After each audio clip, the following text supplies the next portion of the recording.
সরকারি চাকুরিজীবীদের বেতন বাড়লে কি শুধু তাদেরই আনন্দ, নাকি সাধারণ মানুষের কপালে চিন্তার ভাঁজ? যখন দেশের লাখো লাখো কর্মচারীর পকেটে বাড়তি টাকা আসবে, তখন কি বাজারে জিনিসের দাম আগুনের মতো চলবে, নাকি ঝিমিয়ে পড়া ব্যবসাগুলো নতুন করে প্রাণ পাবে? বেতন বাড়ার এই সিদ্ধান্তে আপনার পকেটে লাভ আসবে নাকি লোকসান হবে, মুদ্রার দুই পিঠের এই আসল সত্যটি জানতে ভিডিওটি শেষ পর্যন্ত দেখুন।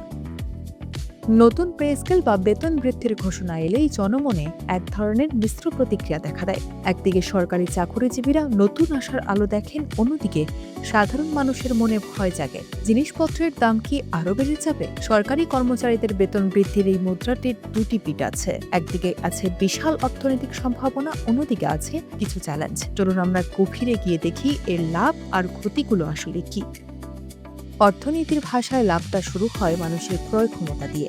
যখন 14 লাখ সরকারি কর্মচারীর বেতন বাড়বে, তখন তারা সেই টাকা বাজারে খরচ করবেন। সাধারণ মানুষ, যারা মুদি দোকানদার, সবজি বিক্রেতা কিংবা ক্ষুদ্র উদ্যোক্তা, তাদের পণ্যের চাহিদা বাড়বে। কর্মচারীরা যখন বাড়তি কেনাকাটা করবেন, তখন পরোক্ষভাবে ব্যবসায়ীদের মুনাফা বৃদ্ধি পাবে। অর্থাৎ চাকুরিজীবীর বাড়তি আয় ব্যবসায়ীদের জন্য নতুন আয়ের পথ খুলে দেয়।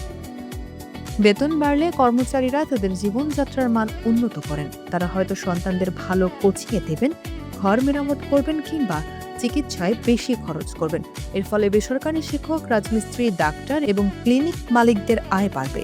এমনকি একজন সরকারি কর্মচারীর বাড়ি ভাড়া দেওয়ার সক্ষমতা বাড়লে সাধারণ বাড়িওয়ালারাও লাভবান হন। এই পুরো প্রক্রিয়ায় পরোক্ষভাবে অনেক সাধারণ মানুষের কর্মসংস্থান নিশ্চিত হয়। বাংলাদেশের সরকারি চাকরিজীবীদের একটি বড় অংশ মফস্বল এলাকায় কর্মরত। তাদের বেতন বাড়লে তারা স্থানীয় হাট বাজার থেকে পণ্য কেনেন। এতে গ্রামের কৃষক তার ফসলের ভালো দাম পান এবং স্থানীয় ব্যবসায়ীরা চাঙা হয়ে ওঠেন।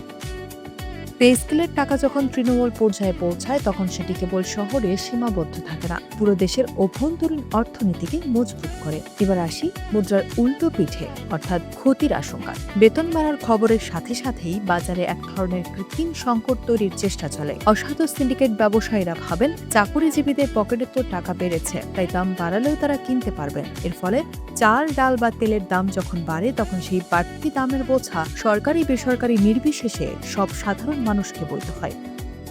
পে স্কেলের প্রভাবে বাড়িওয়ালারা অনেক সময় বাড়ি ভাড়া বাড়িয়ে দেন। গণপরিবহনে বা অন্যান্য সেবায় খরচ বাড়তে পারে। যেহেতু দেশের একটি বড় অংশ বেসরকারি খাতের বা দিনমজুর, তাদের বেতন তো সরকারের সাথে সাথে বাড়ে না। ফলে সরকারি কর্মচারীদের বেতন বাড়ার কারণে যদি জীবনযাত্রার সামগ্রিক ব্যয় বেড়ে যায়, তবে সীমিত আয়ের সাধারণ মানুষ চরম সংকটে পড়েন। বেতন ভাতা পরিশোধ করতে গিয়ে যদি সরকারের রাজস্বের বড় অংশ চলে যায়, তবে অবকাঠামো উন্নয়ন বা সামাজিক নিরাপত্তা খাতে বরাদ্দ কমে যাওয়ার ঝুঁকি থাকে। যদি বাজেট ঘাটতি মেটাতে সরকার নতুন করে কর আরোপ করে কিংবা ঋণের উপর নির্ভরশীল হয়, তবে তার পরোক্ষ চাপ সাধারণ মানুষের উপরই পড়ে। তাই আর্থিক সক্ষমতা এবং ব্যয়ের মধ্যে ভারসাম্য না থাকলে দীর্ঘমেয়াদে অর্থনীতি চাপে পড়তে পারে।